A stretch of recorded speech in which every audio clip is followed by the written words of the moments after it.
And the talk today is what happens after the stent placement. Does the stent cure the disease?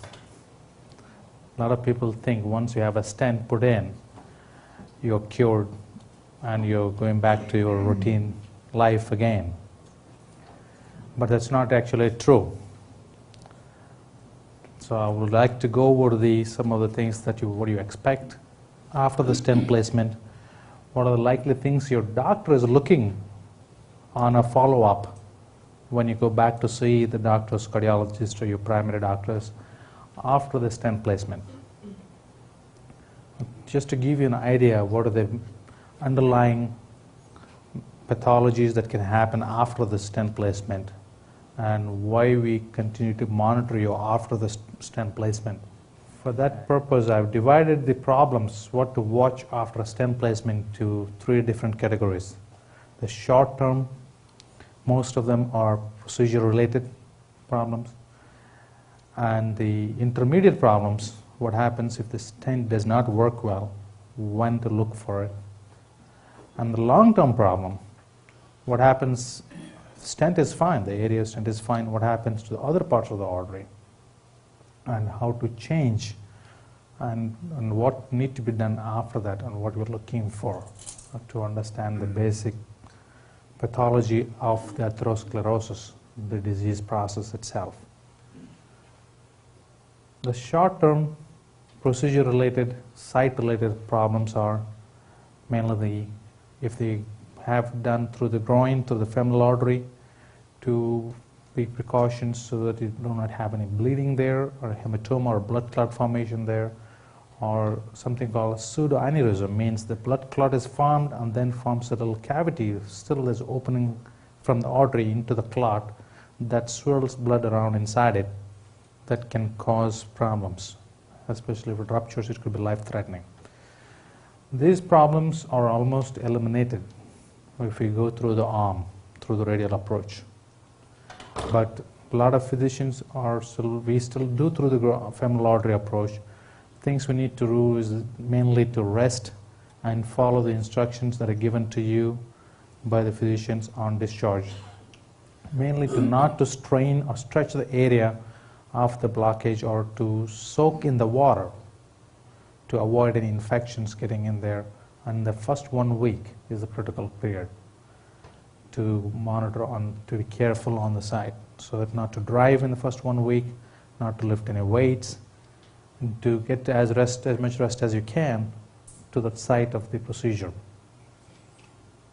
It applies same thing even to the wrist also, not to drive, not to play golf for the first 1 week after the procedure, even if you go through the wrist. I don't want to spend too much time on this, because the more important stuff is what to do, what happens after the stent. Remember, the stent is a foreign body. It's put inside the artery that pushes the plaque to the side with a balloon, and stent keeps the plaque from collapsing into the artery lumen, so that you have a lumen flowing through, blood flowing through the artery lumen. We're not removing the plaque most of the time. They do some procedures where they remove the plaque, called atherectomies, but most of the time we do only balloon and put a stent so that the plaque does not come back into the artery, so you maintain the lumen flow for the blood. So you put this bare metals, it's a foreign body in the blood, naturally the blood tends to clot on any foreign body. What happens if it clots? It occludes completely. Complete occlusions, first thrombus inside the stent. It's a heart attack. It's a serious complication. It doesn't happen often. It's a rare complication. It's like less than 1 to 2% of the time it happens. Most of the time it happens when people do not take their medications, especially the blood thinners, the Plavix or Effient and aspirin.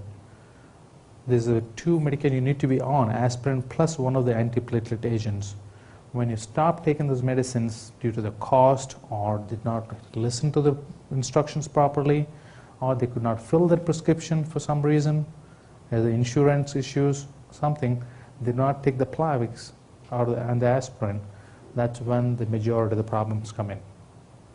It's a serious problem. Once you have the clot formation there, it's a serious effect. There's no warning signs on it. It's clear. That's a very important reason why we should not stop. For in case you need to go for surgery or something, they always send them back to me for clearance to stop the Plavix, to know when to stop the Plavix. There's reasons behind it. I'll go over one of them one by one. So this is the main problem in short-term problem, that is. And also they're expensive. These drugs are to be taken religiously without fail. And very important not to miss the medications and follow the doctor's recommendations there. How long you need to take these medications? It all depends on the type of stent you get. The two types of stents basically is a bare metal stent or a stainless steel or cobalt chromium stents that have been around in the market for the last 15 years now, 10, 15 years. Those stents, they need to be taken, the medication need to be taken only for a month. Why? The normal endothelial layer, or the inner layer of the artery, is called intimal layer or endothelial layer. When we put a stent, this tissue, inner layer, grows on top of the artery and covers it and makes it part of the artery. So the blood is not exposed to the stent anymore. This happens within 3 to 4 weeks in case of bare metal stent or older stents we have. But what is the downside of it? There's the next problem is called restenosis, or reclogging inside the artery, inside the stent. What we do, by putting a stent, the medial layer is the smooth muscles inside this. So when you're pushing the stent, you're injuring these cells or these muscle fibers. So they react by forming a scar tissue, also called as smooth muscle proliferation inside the stent. So what it does is this. They reclog with the smooth muscle proliferation inside the stent. These are the stent struts. You see the little dots? Those are the stent markings. So inside the stent, the smooth muscle proliferation develops like a scar tissue inside it. So recollapses, blocks the stent. This happens in about 25 to 30% of the time with these older bare metal stents. They quickly covered with the body normal tissue, but they have higher chance of restenosis afterwards. And that's why we came up with the medicated stents, which are otherwise called drug-eluting stents. They release these medications slowly over 30 to 90 days time that will prevent this smooth muscle proliferation. In turn, they prevent the restenosis or reblockage of the stents. For the medicated stents, the chance of reblockage is around 6 to 8%, almost 70 to 80% lower than the bare metal stents. That's why we use them more often. What's the downside of the medicated stents? This medication, which is trying to avoid or kill this smooth muscle proliferation, also slows the growth of this normal coverage of the stent. The normal tissue that's inside the artery, it grows on top of the stents, but this medication that's releasing is slowing that process. So the stent is exposed to the blood longer time. So chance the clotting of stent beyond 30 days is still high. So you need to take these medications longer if you received a medicated stent, otherwise called drug-eluting stent. The recommendation for this stents is 6 months to 1 year, or longer for high-risk patients who, if you're diabetic, they need to stay on it longer. If you had a stent placement because of a heart attack, clot formation, you need to be taking higher, longer time. Or if you had multiple stents or overlapping stents, one over the other, then you need to stay on those medicines for a longer time to prevent this clotting on the stent. That's why if you receive a medicated stent, you're not supposed to go for any elective surgeries or dental surgeries for at least a year. That's the FDA recommendation.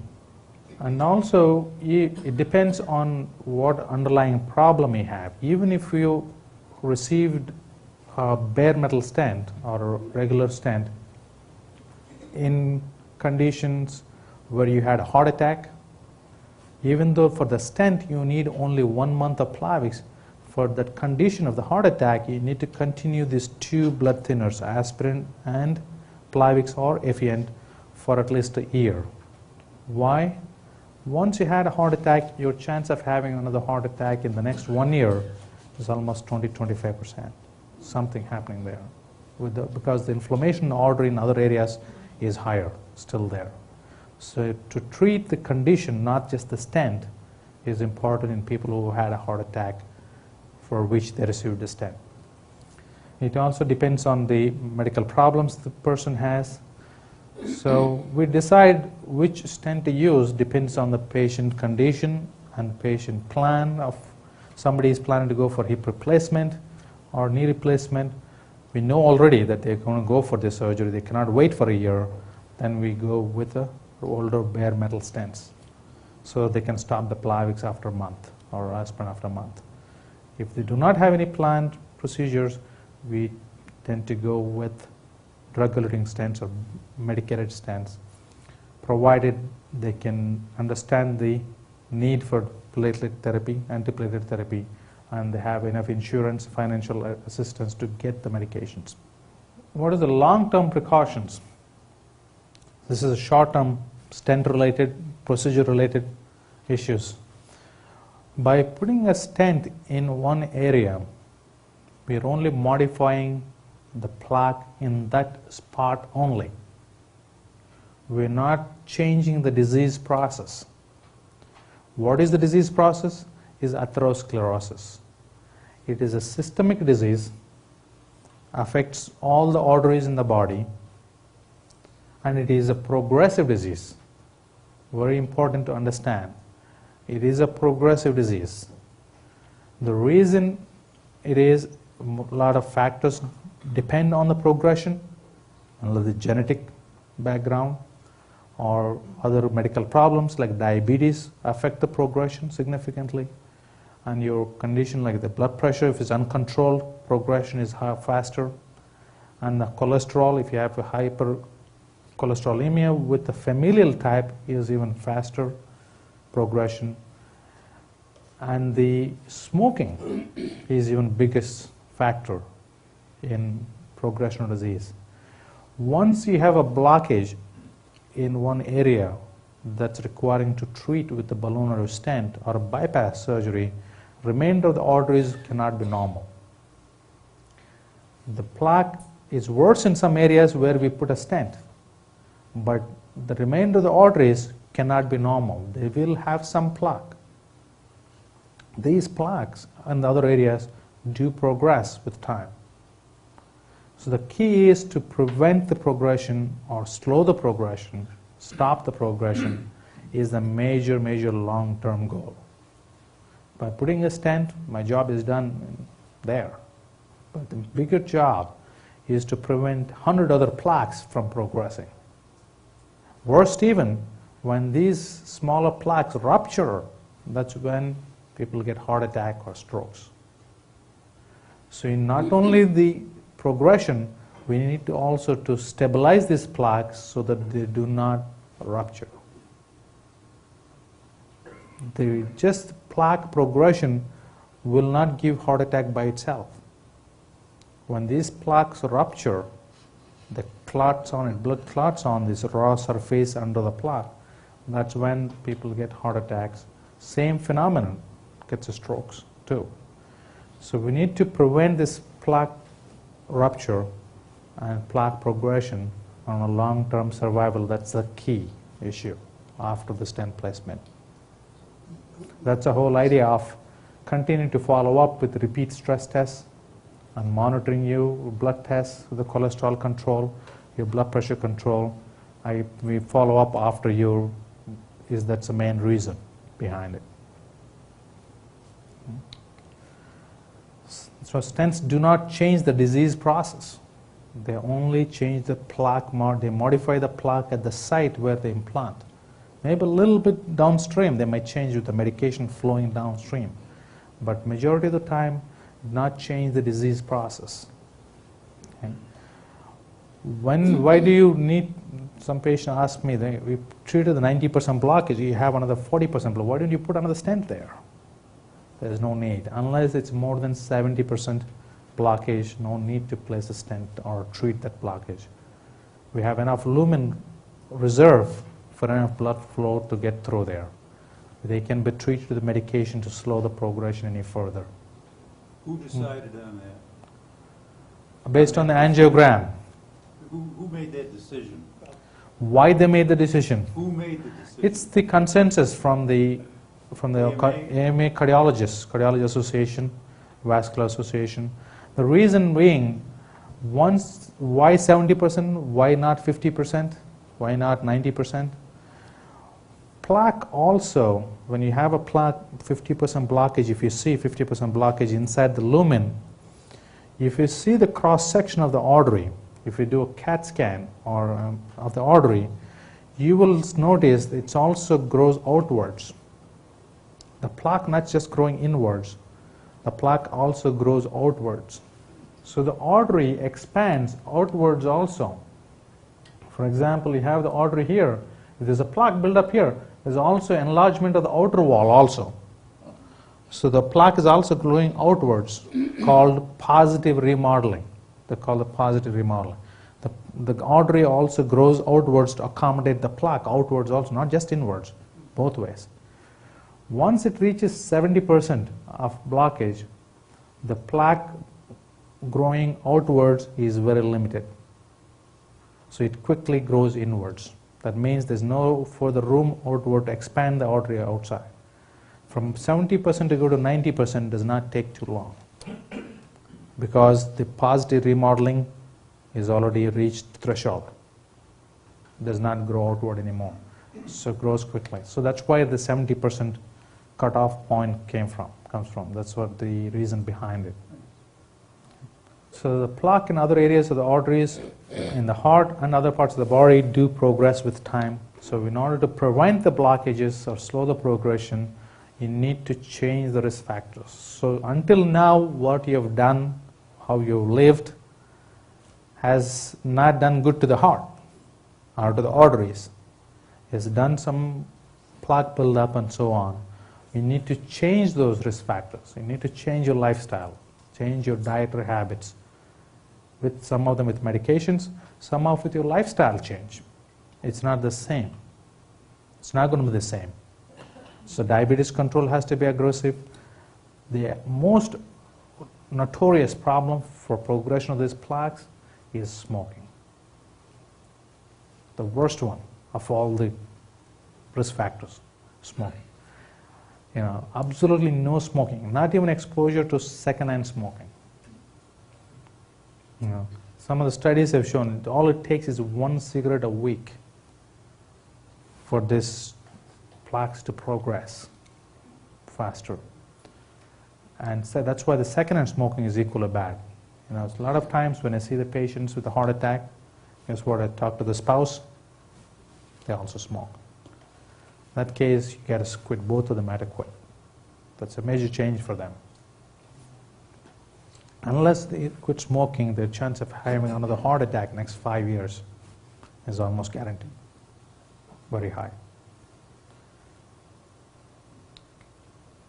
Aggressive control of the cholesterol. If somebody has no blockages, they have high cholesterol with other risk factors, their goal is different of the bad cholesterol, the LDL. The target goal according to the guidelines is maybe 100 milligrams, or 130 milligrams per day, depending on the risk factors. But once they have a blockage on the arteries, their target goal is way low, below 70. LDL should be below 70. Only two conditions that require that. One is people who have a blockage before, or if they are diabetics. The goal of the target goal for their bad cholesterol or the LDL should be less than 70. Very aggressive lipid lowering therapies, mainly with the statins. There are other medicines which could reduce the cholesterol, but the statins have special other qualities, just not reducing the cholesterol, but they also stabilize the plaque. They reduce the amount of soft plaque in, there is a core of the plaque. If you see the picture, there's a soft plaque in the middle and then the fibrous core on top. The higher the quantity of soft plaque percentage in the plaque, the higher the chance of it rupturing. The statins reduce this softness in the plaque. They make it more fibrous, more stable, so that they don't rupture often. That's the key. Next important reason, next important thing to do after the stent placement is exercise. Exercise. The exercise also produces a lot of antioxidants in the body, in the arteries, wall of the arteries, that prevent the progression of the disease. How much exercise need to be done? There's always a question. How much exercise you need and how much, things. The published data studies they've shown that have seen the benefit, the comparing, the cutoff point was 150 minutes per week of moderate exercise, not like aggressive exercise or like athletes, training for athletes or anything like that, not competitive training, but a moderate level of exercise of 150 minutes a week is adequate to see the